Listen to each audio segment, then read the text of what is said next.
to Lovin Dubai Show. Our top stories today: the successful moon liftoff.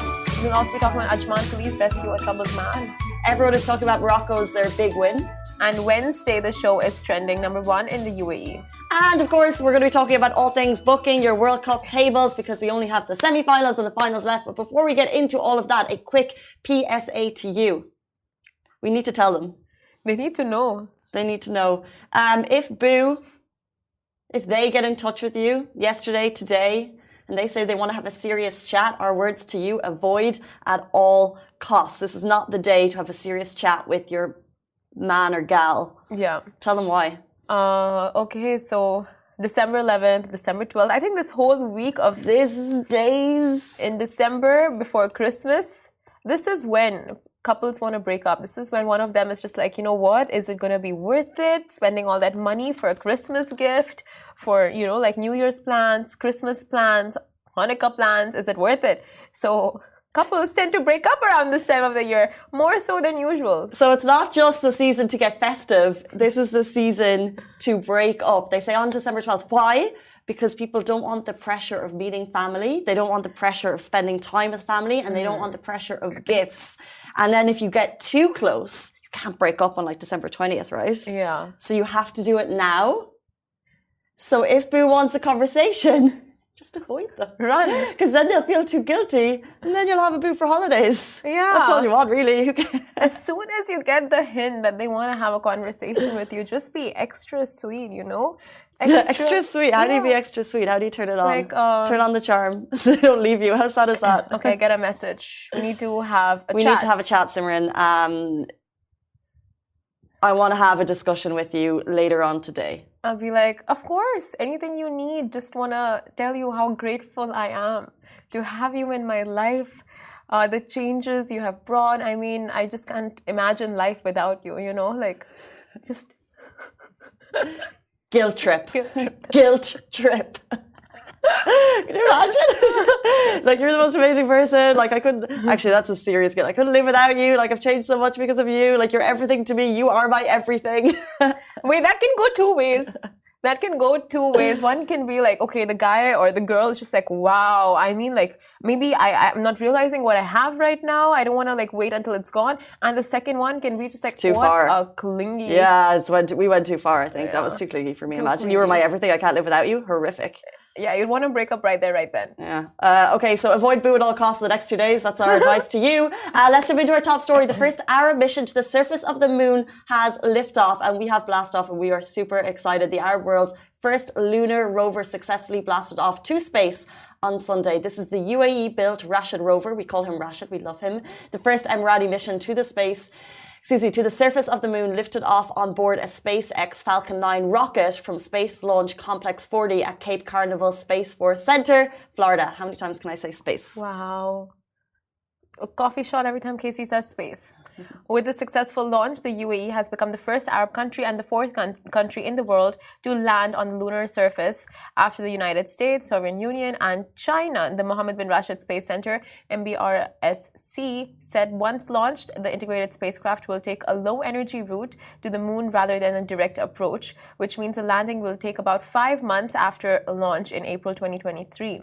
And we look forward to all of the findings that come directly from Rashid, because we have seen this journey from start, middle, and hopefully end in 5 months when it lands on the space movement. We have seen Rashid being created. We saw the testing, and it is super excited for the moment. And obviously, the UAE leading the way in space exploration. We cannot wait to see the findings from that. Exactly. Very exciting time for the UAE and residents. Like, we had the post going up on our Instagram, and the amount of just hyped comments and shares and views. It was like people were just so proud of this country and all that we're achieving. But we'll move on to our next story. Ajman police save a man from attempting to jump to his death over financial difficulties. Now, a little bit of a warning. The following story contains sensitive footage that viewers may find disturbing. So a man sat at the edge of Sheikh Khalifa Bridge attempting to jump off, but Ajman police intervened just in time. So a criminal investigation team and police controls were alerted, and they arrived just in the nick of time. And the video shared by the police shows the authorities intervening and convincing the expat not to jump. Police mediators tried to calm him down when another officer grabbed the man from behind and dragged him to safety. The Director General of Police Operations stated that the young man was transferred to the Hamadaya police station. The investigation found that he was going through financial difficulties. He does not suffer from mental health issues or diseases. His case was then referred to the community police to settle his debt, according to Khaleej Times. Now, if you're experiencing mental health issues, there are many places that you can resort to in the UAE, Lighthouse Arabia. You can contact them on 04 380 2088. And our thoughts are with this man and hopefully his journey to recovery. Let's jump into our next story. Speaking of Arab world success, did you hear the horns honking all throughout the weekend? And the UAE has actually called Morocco to congratulate Morocco on its huge, historic, legendary, iconic win. What a weekend of football. Were you out watching? It was a blast from start to finish. A shocker. Underdogs took it. Brazil, England and Portugal are out of the World Cup. And if you were a Debbie the dog making predictions, I don't know anyone saw that coming. And Morocco has made history as the first Arab and African team to ever reach the semi-finals of the World Cup. The streets were a party. My friend who lives in Doha, she actually just played me a voice alert on her phone and it was just beep, beep, beep for hours. Horns honking, fans celebrating, and it's not just the people on the ground. Arab leaders are also rejoicing the historic moment. I mean, Elon Musk was on Twitter congratulating Morocco. No way! Yeah, you didn't see it?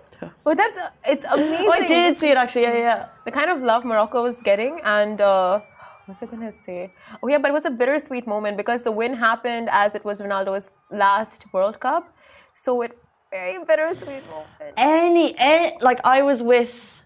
I watched Brazil getting knocked out and obviously Croatia getting through, surrounded by Brazilians, and it was heartbreaking. I was with a man at my table who had flown over from Brazil for the World Cup.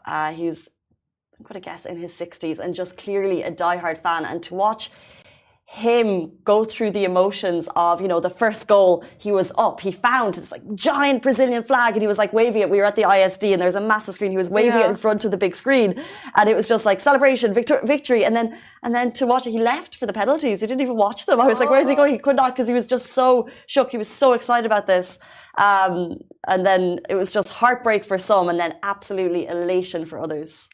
Yeah, it was quite a weekend in terms of emotions were all over the place, and President Sheikh Mohammed called King Mohammed of Morocco to congratulate him and the Moroccan people for qualifying into the World Cup semi-finals, and His Highness expressed his confidence in the ability of the Moroccans to compete in the Grand Championships, commending the exceptional performance of the Moroccan national team, their spirit and discipline, wishing them further luck and success in their upcoming steps. And they have gone where no other African nation has gone before in terms of the World Cup, and it is just a very, very big moment in the Arab world for Arabs. So, and we love an underdog. So, tomorrow, 11 p.m., should we all just make a collective decision, a collective agreement to let's just take Thursday off work?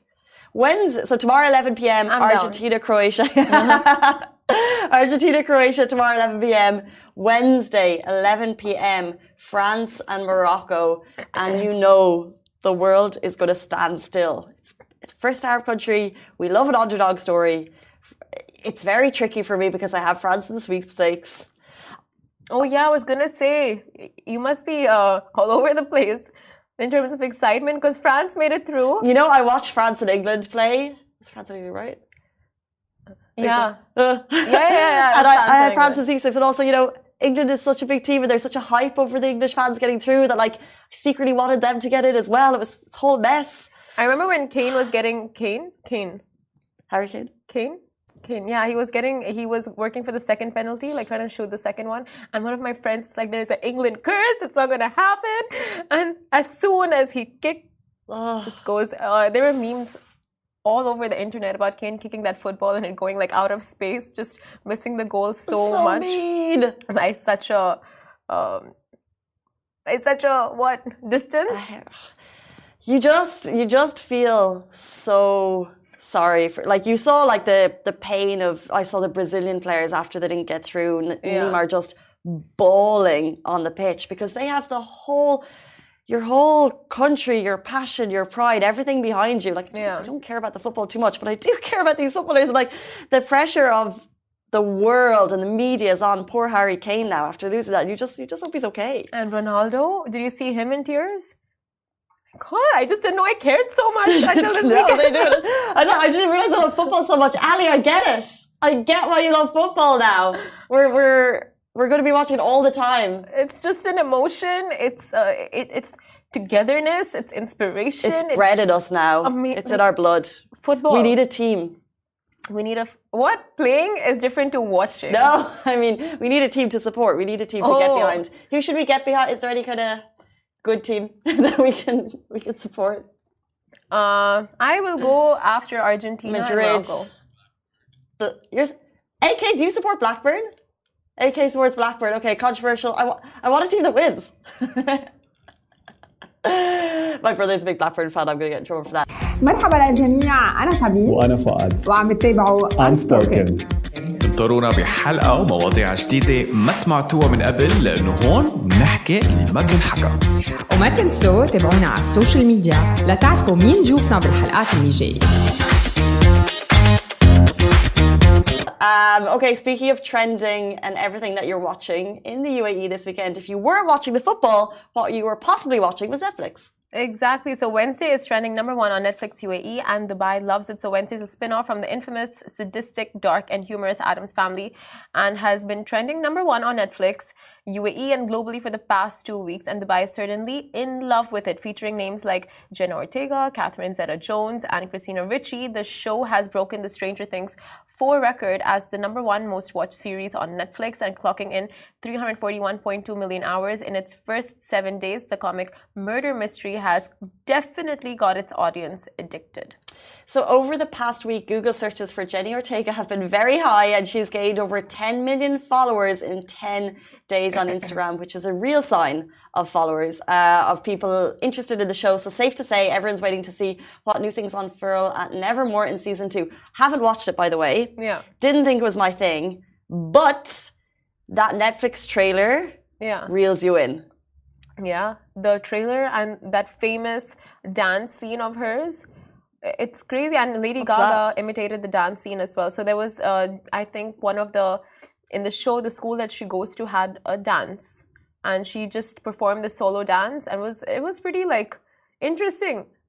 It was a very unique dance choreography that she performed, and Lady Gaga also got into it. She did her makeup like Jenna and the whole dance and everything, very the monster vibe. I can see that. The dance was inspired by 7 women that she looked up to. Thank you, Sheer. And she was nervous to do it. There you go. There you go. That's information that you won't get anywhere else. But you've seen a bit of it? I've seen a bit. Surprisingly, I wasn't gripped on too much. However, it was I don't know, it was just background for me. Did you start watching it yet? No, but the comments are always a great marker. So we put up this post that it's trending, and then some people are like, is it worth watching? And then you read the comments, you get more invested in the comments than the actual post itself. And people are saying, yes, even if it's not your thing, it's actually it's a great watch. So if you're not into the football and if you cannot wait for the end of it, just get stuck into this show. There's a reason it's trending. Let's jump into our next story. Book your World Cup tables ASAP. It's all going down at Millennium Place, Murdiff. There's 2 places that you can watch it, so you don't need a team in the finals to be getting in on the World Cup spirit. The whole world and his mum will be out for the semi-finals. Fact. Happening Tuesday and Wednesday. Fact. And the finals on Sunday. So if you don't have a table, you need to sort it ASAP. And that's right, we are bringing you those deals. Millennium Palace Murdiff is the spot for World Cup fever. Pay 99 dirhams, which is minimum spend in the urban bar, and it's fully redeemable in F&B. There's live entertainment throughout the World Cup, meaning you are guaranteed atmosphere and a good time. And this is all of these deals are at Millennium Place Murdiff, 2 bars, so that's minimum spend 99. However, if you don't want a minimum spend and you want to visit an Armenian Lebanese restaurant to watch the World Cup, head to Batchig. There's no minimum spend. They will have live entertainment just like at the Urban Bar, and it's World Cup screens all the way. Just get your tables because it's going to be packed. It's so going to be packed. And I've been to this hotel in Murdiff. It is amazing. It's brand new, and you can guarantee, they will definitely guarantee you have a good time whilst you're there with your friends or family watching the game. So yeah, get booking. So where did you watch the English match this weekend? the English match, I watched it from this resto bar called Warehouse in Garhoud. Was it fun? It was fun. Like, I was actually really looking forward to Morocco winning because I watched both the matches. Morocco versus Portugal and then England versus France. And it was insane when Morocco won. Everyone was cheering, hugging each other, like banging the tables. It was like the whole world was banging the tables, hordes honking. Yeah. It was spectacular. And more to come. As we said, the leaders of the UAE have called Morocco to congratulate them on their historic win. Whatever happens, it was like Saudi's World Cup journey. Whatever happens, they've done their country proud, they've done the nation proud, and we cannot wait to see the semi-finals with Morocco on Wednesday. But that is all we have time for today. It's Monday morning, and we are so excited to start our week with you. So have a brilliant week. Happy holidays if you're already on them, teachers and kids. But goodbye from me. And be careful of flu season because it's going around.